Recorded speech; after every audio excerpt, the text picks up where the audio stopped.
Okay guys, today we're going to look at two legends created by the same man, Olivier Polge, who was the son of Jack Polge, who was in-house perfumer for Chanel, whereas Olivier Polge probably he got some tips from dad and went on to create some masterful perfumes.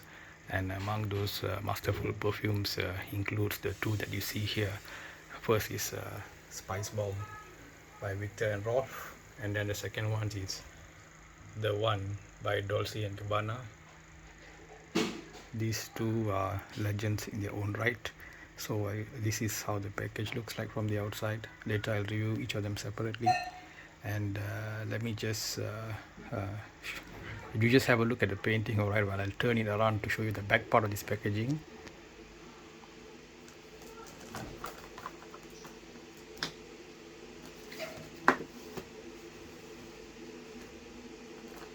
Alright, so let me show you the back portion of it. So as you can see, this comes as a pack. Alright, so there's a 50 ml, 100 ml and 50 ml. So 100 ml is the eau de toilette and 50 ml is the aftershaves. Then here you have the contents of the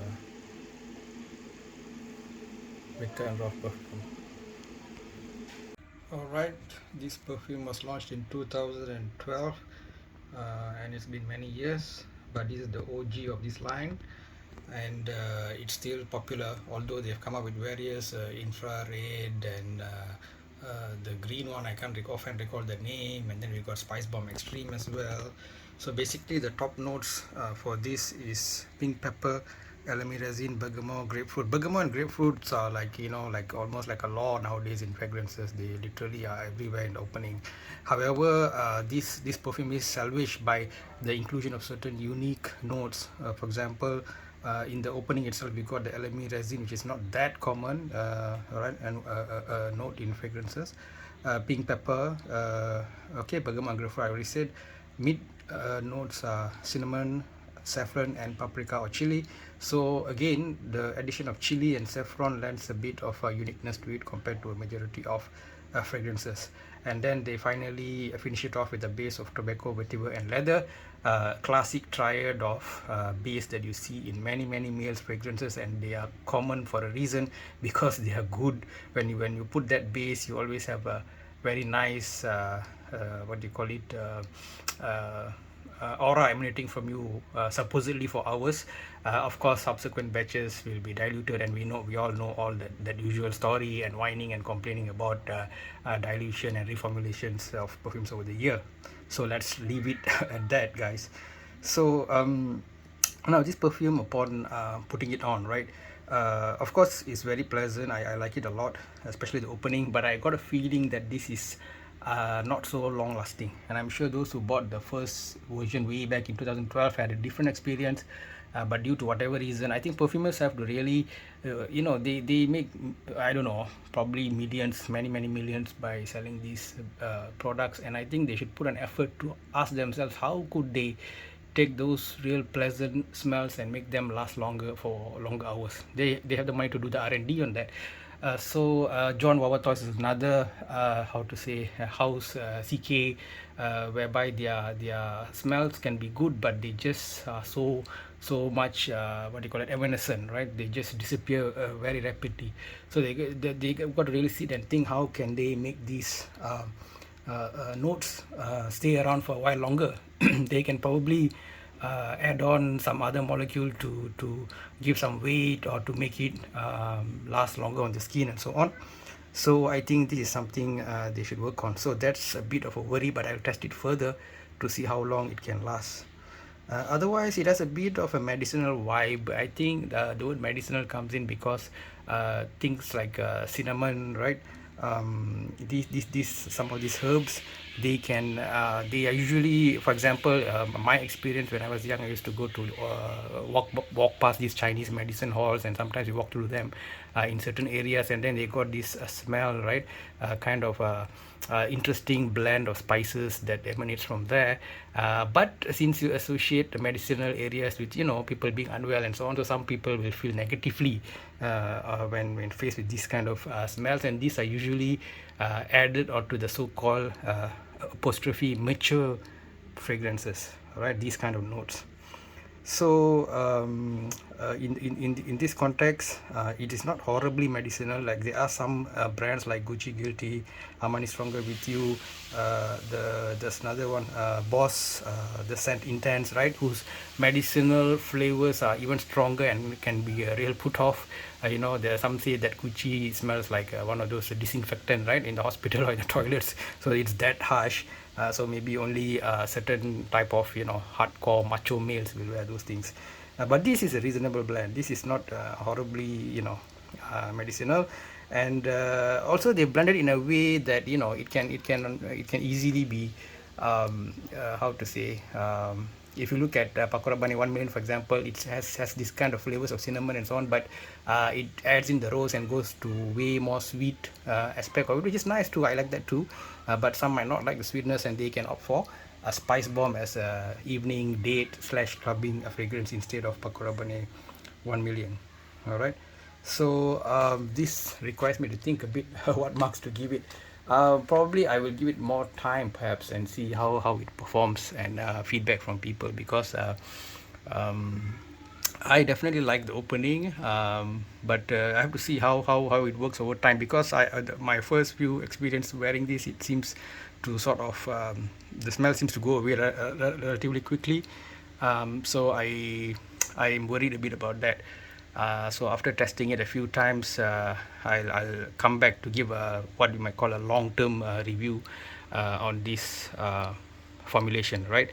But overall, also I have to say that this and the other one, the one by Dolce and Gabbana. So you can see Olivier Paul, he's got a certain taste. You can see some similarity in all his formulations, right? And but people like it.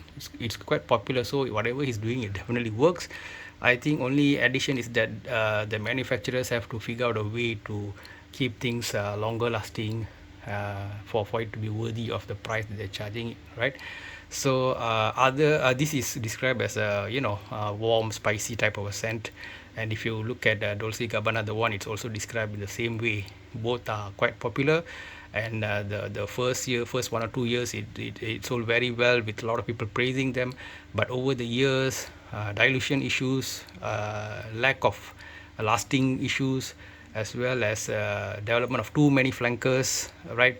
All these are the drawbacks, and I think we as buyers also have a responsibility to we need to support those fragrances that are of quality, that last long, that you can see effort is made. And maybe we should buy less flankers. I don't know, what do you all think? Just like songs, right? Songs, usually the original song is the best. Occasionally you get a good remix of the original song, but commonly the original song is the best. And so there is a dilemma here whether we should buy flankers. I myself have obviously bought various flankers, and you see there's one right behind here. But many times the flanker seems to be like a cash grab. They just use the same design, same keynotes, and then just throw in a citrus on it, or throw in an oud or incense on it, and then slap a new name and put in a few more dollars. And the original one, they will just dilute it so that they can start selling the flankers and so on. So the original will sort of ride on its original year popularity. So either the perfumers have to come up with some kind of manifesto saying that they will not, unless there's some legal reasons and so on to do so, that they will not reformulate their originals. They will maintain it, so that will give them a certain loyal base of customers, because they pledge to maintain certain standards. Or they need to sort of, how to say, they can charge a bit more for certain level of what do you call it, perfumes. For example, we talk about you the toilet, you the perfume and perfume. But even that, again, we see inconsistencies. We see situations where eau de toilets are sometimes more stronger than your eau de parfum or perfume, and the scent profile is also different. So I don't know. It seems like perfume the houses don't really care about all these terminologies and whatnot.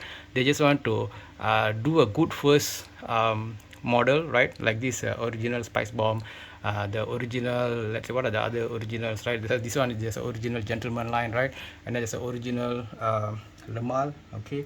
And then what else? What else do I have? Let me see. Okay, so so you see, okay, so this is a flanker, right? There was an original LO Om of by channel, right? So there's a big dilemma now about these things that's going on. So somewhere maybe we as customers have a role as well to play, to encourage the brands to make an effort on doing the right kind of products. We need to support the right kind of products, and my belief is that all these YouTube reviewers and all also hopefully the good ones at least, right? I'm not sure who to call good or bad. That's the viewer's discretion, to have a responsibility to hopefully encourage the good companies and sort of discourage bad practices among the manufacturers, and hopefully this will make us all go into the direction of well-priced, well-made quality fragrances, where the companies can make reasonable, not greedy profits, and the consumer can have good quality scents to be their lifelong memory. All right, that's my thoughts, guys.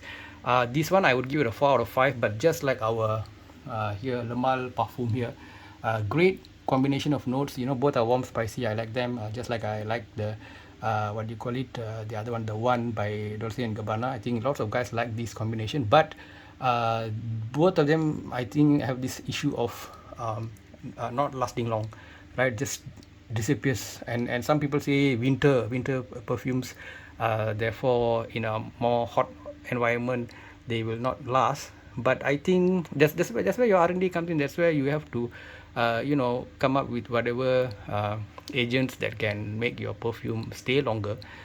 Some people use this molecule one and so on, right, to augment a second layer and so on. And I know that some of the more well-known, more established brands like Dior, in certain fragrances, blend that molecule one also into their notes. So the houses have to look into all these things, so that long term they maintain the customer base, especially nowadays with people wearing masks and so on to protect their breathing and so on. So the usage of perfumes is going to become something that people really think twice about. So let's see where things goes in the future. For now, I will give this 4 out of 5 for the blend, but for longevity, I don't know. I withhold my judgment. All right, I withhold my judgment on that. So that's it, guys, for this time. Take care. Give your feedback. Bye bye. All right, we have some addendum here. Just back from a field trip, field testing, and found that this guy has a very poor longevity. Unfortunately, the projection is okay. Maybe let's say about 1 meter, you can smell it. But within 30 minutes of driving in a car with the AC on, you reach the place you want to go, and then literally nobody can smell you. Your friend, whoever's you're chatting with, can't smell you, man. It's like very poor longevity. They got to work on this. I don't know, it's my batch or whatever it is. The weather wasn't so hot, it was evening. So longevity is 105. Both this and the Mal La Parfum, the black one, both of them fail due to this. They have excellent formulations, but they really fail in the, what do you call it, longevity. All right. So although I give it 4 or 5 due to this issue, I think I'll give it a revised 2.5 out of 5 for Viktor and Rolf Spicebomb. Addendum part 2. I did smell the Viktor and Rolf Spicebomb Extreme, which was offered to me by one of the salesperson, but I found it a bit off-putting. The ginger, maybe that's what caused the kind of pungency there. But I also know some perfumes like was I say Eros, the green one. Also, I did not like the pungency of the opening, but later when I bought and sampled one, I felt, hey, this is a good strong perfume. So I still reserve my judgment for Viktor and Rolf Spicebomb Extreme. But yeah, for this is whatever I give the mark, guys. Okay, guys, it's 2.5, 2 to 2.5 out of 5 for this. Okay, thank you. Bye bye. Take care.